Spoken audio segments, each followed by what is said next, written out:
Da li je moguće da je jedna od najpoznatijih humanitarki u Srbiji, žena koja je na stotine porodica obezbedila krov nad glavom, tek sada pronašla svoj dom? Zvuči neverovatno, ali podaci jasno govore.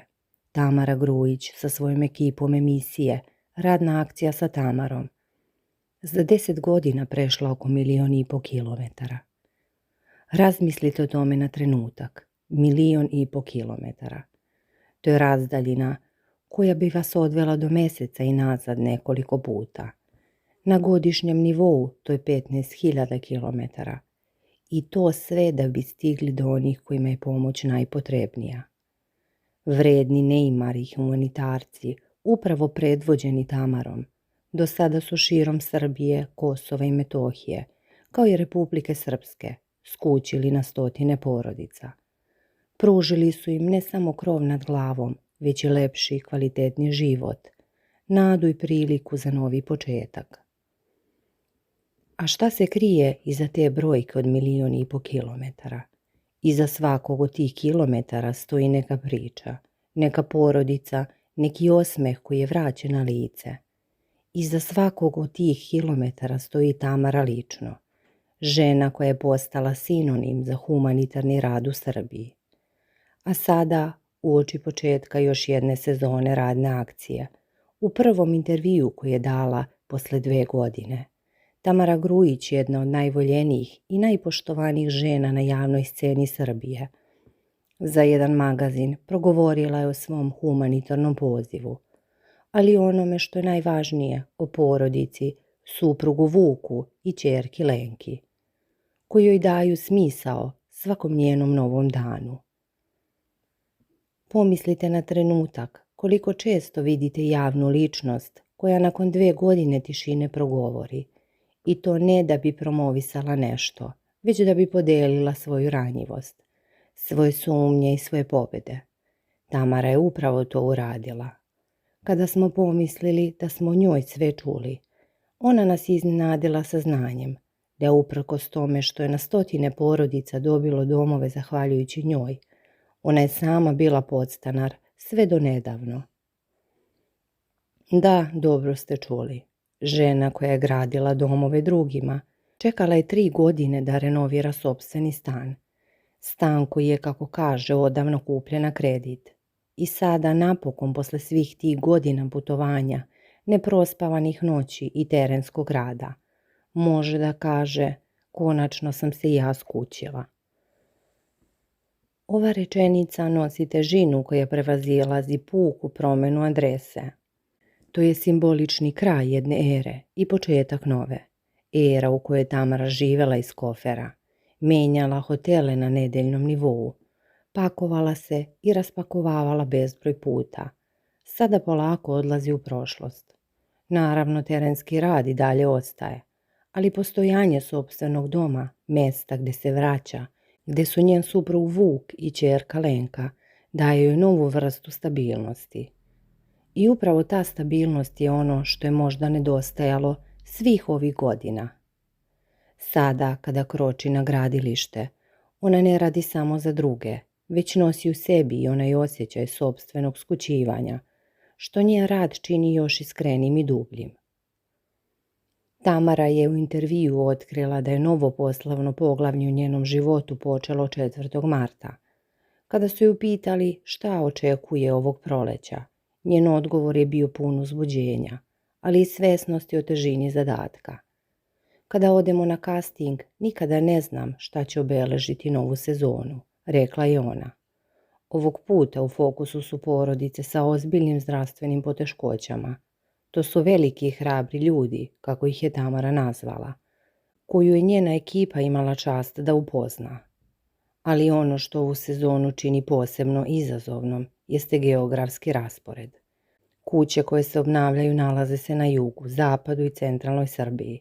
I ne samo to, one su veoma na nepristupačnim mestima. Zamislite koliko je teško svakodnevno dolaziti i odlaziti na gradilište, kada je teren nepristupačan, kada putovanje traje satima, kada je donošenje sponzorske robe dodatno logistički izazov. Sve to otežava rad, ali ne i volju.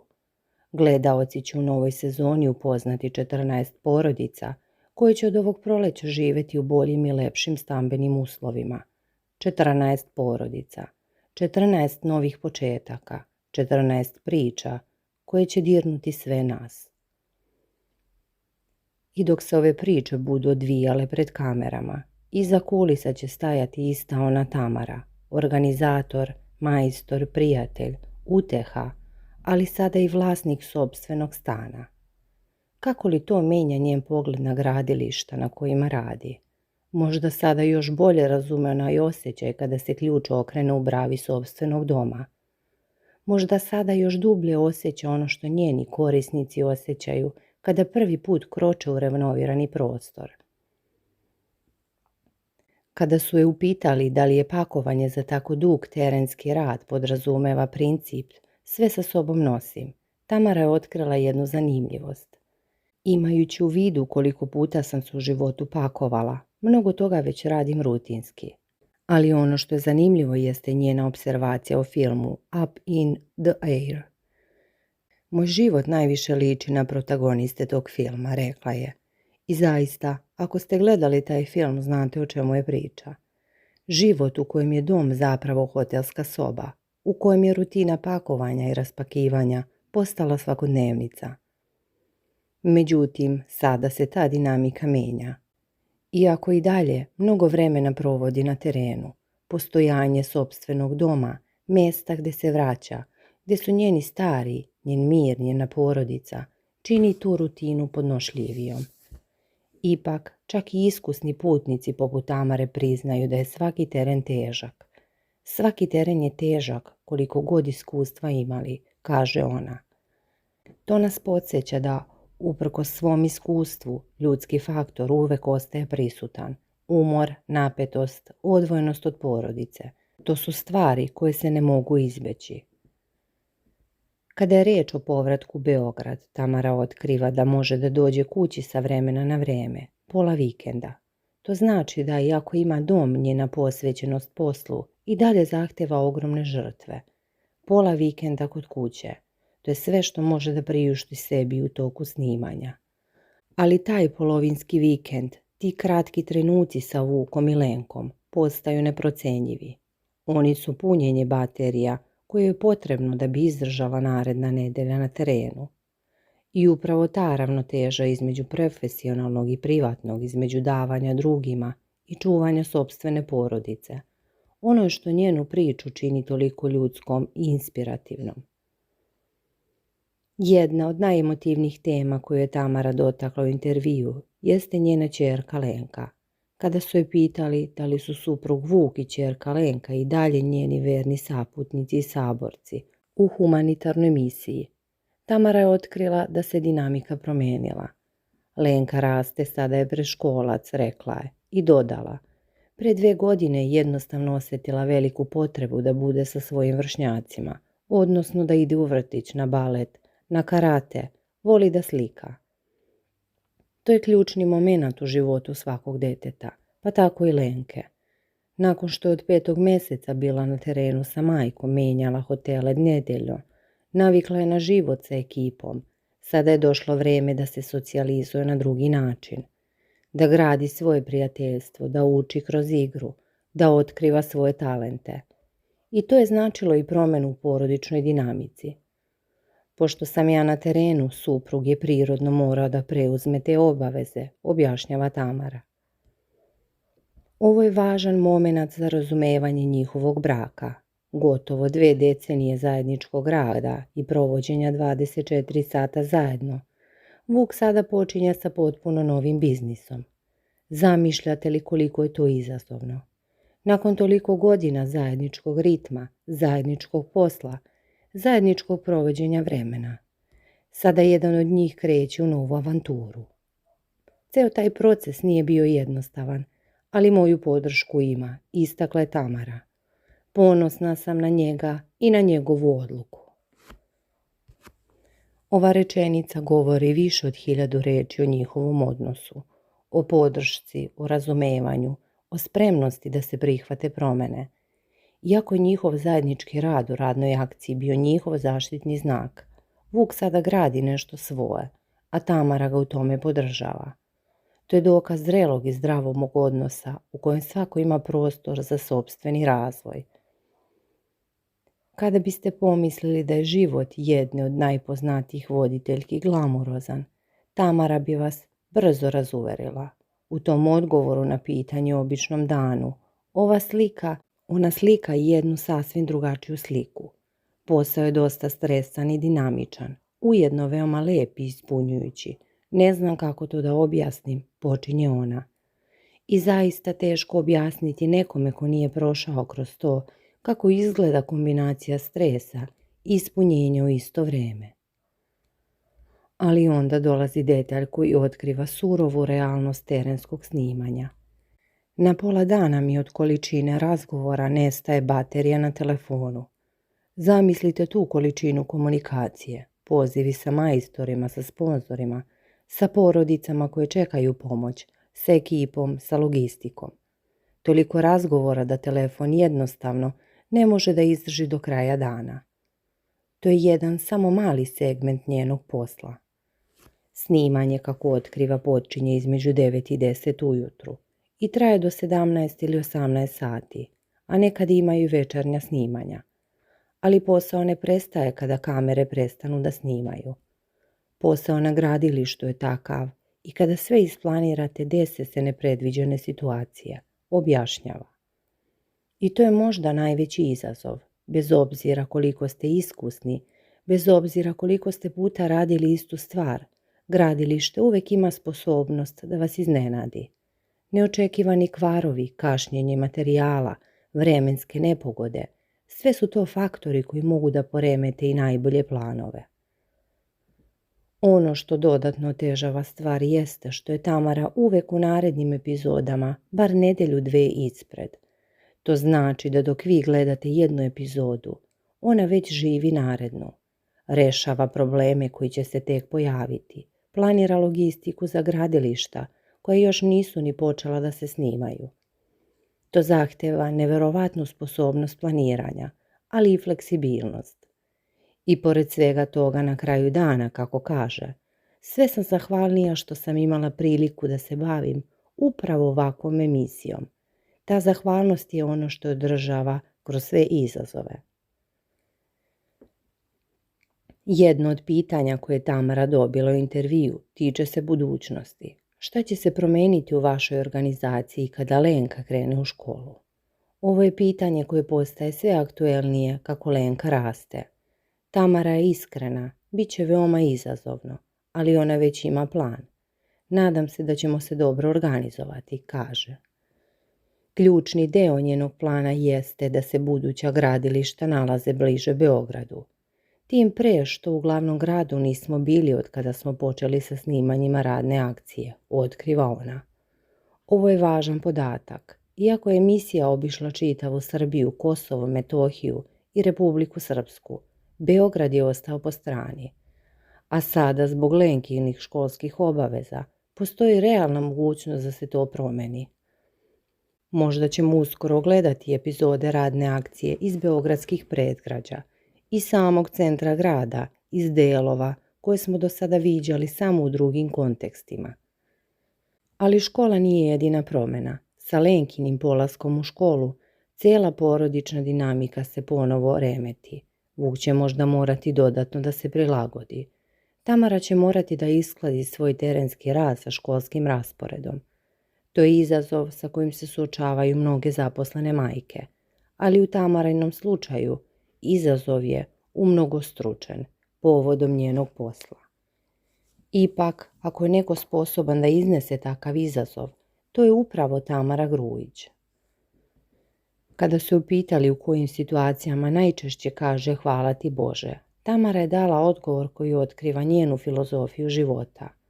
U posljednjih par godina zbog svega što imam, ili što sam imala pa više nemam, ali je na mene ostavilo neprocenjiv trag. Ova rečenica govori o zrelosti i mudrosti koja dolazi sa iskustvom. Ne samo zahvalnost za ono što ima, već i zahvalnost za ono što je izgubila, jer ju je tu oblikovala u osobu koja je danas. Uglavnom, u suštini svega je zahvalnost. Pa onda idu varijacije u svim oblicima, nastavlja ona. I onda nabraja. Zahvalnost prema sopstvenoj istrajnosti da održi firmu u kojoj je direktno vezano desetine porodica. Zamislite teret odgovornosti koji nosi. Nije samo njen posao u pitanju, već poslovi desetine ljude koji zavisi od njene sposobnosti da vodi firmu. I tu su najbolji kolege na svetu, kako ih je nazvala. I naravno na prvom mjestu su porodica, bliski prijatelji i dobro zdravlje. Ova lista stvari na koje je zahvalna otkriva jednu jednostavnu ali duboku istinu. Uprkos svem uspehu, uprkos svim predviđenim kilometrima, uprkos svim porodicama koje su dobile domove, ono što je zaista znači jesu ljudi oko nje. I to je ono što čini nju tako autentičnom i voljenom u javnosti. Ona ne zaboravlja odakle je krenula i ko su joj pravi oslonci. I na kraju vraćamo se na ono što je najveća vest ovog intervjua. Tamara je posle 3 godine intenzivnog rada napokon se uselila u svoj stan. Neposredno posle novogodišnjih praznika kročili smo u naš stan, kaže ona. Stan koji je odavno kupljen na kredit, stan koji su dugo, u stvari predugo renovirali. 3 godine, zamislite taj proces. Planiranje, čekanje, nada, razočarenje, pa opet nada. U tom periodu Tamara je nastavila da radi, da putuje, da pomaže drugima, dok je njen sopstveni dom čekao da bude dovršen. I sada, kada je sve to gotovo, ona kaže, sada se polako navikavamo na novonastalo stambeno rešenje. Navikavanje je ključna reč. Nakon toliko godina života iz kofera, nakon toliko hotela i podstanarskih stanova, potrebno je vreme da se čovjek navikne na ideju da ima svoj prostor, svoj zid, svoj krov, svoj mir. I dok se polako navikava, ona nastavlja da radi ono što najbolje zna, da pomaže drugima da se skuće. Ali sada sa sopstvenim iskustvom, sa sopstvenim osjećajem doma, ona to radi na još dublji iskreni način.